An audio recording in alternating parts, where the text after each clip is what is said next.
talk money and more. So talk money and more. Welcome to So Talks Money and More, the podcast where we shine a spotlight on building generational wealth, protecting what matters, and leaving more than just memories behind. I'm your host, Dr. Sabrina Edmond Williams, educator, author, and investor, opening minds and closing contracts.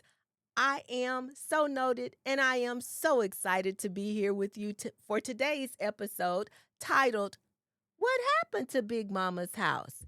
And if you know, you know.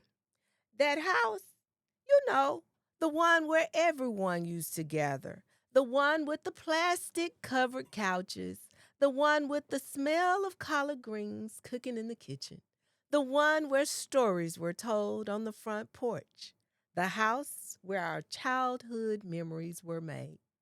That house.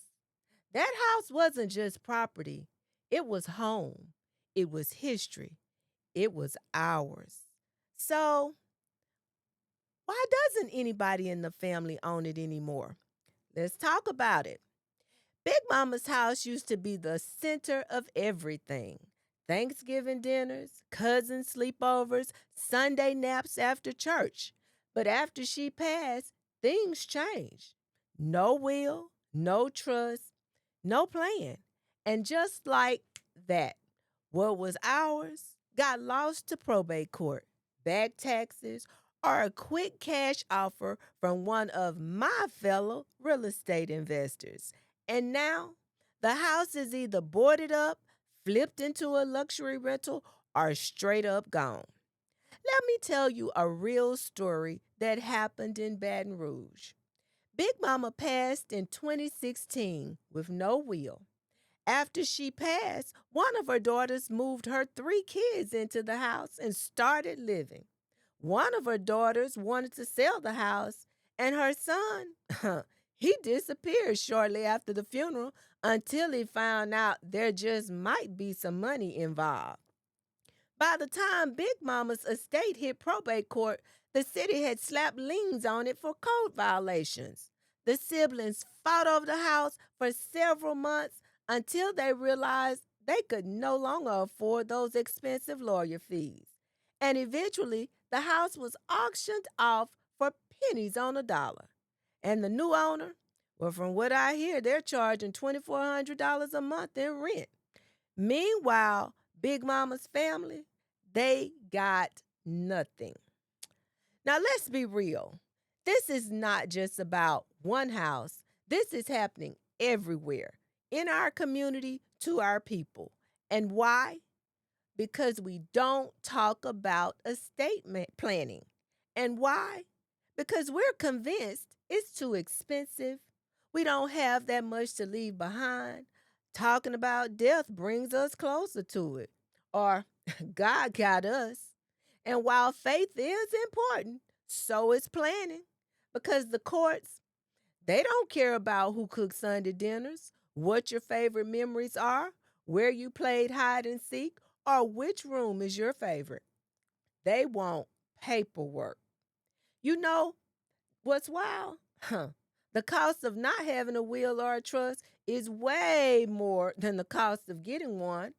When there's no plan, families fight, property sits and decays, assets get frozen, generations lose out. Okay, so we keep saying we want generational wealth, but you can't pass down what you don't protect. Let me break it down. Estate planning isn't about how rich you are, it's about how much you care. Do you care enough to make sure your kids don't have to scramble, fight, or beg strangers for what's rightfully theirs? Estate planning is a love letter to the next generation. It says, I see you. I'm thinking ahead. I'm protecting you even after I'm gone. And if Big Mama had a will, a trust, or even some life insurance, guess what? That house might still be in the family. Now, It may be too late to save Big Mama's house. Yes, it may be too late to save Big Mama's house. But what can you do? Well, I'm glad you asked.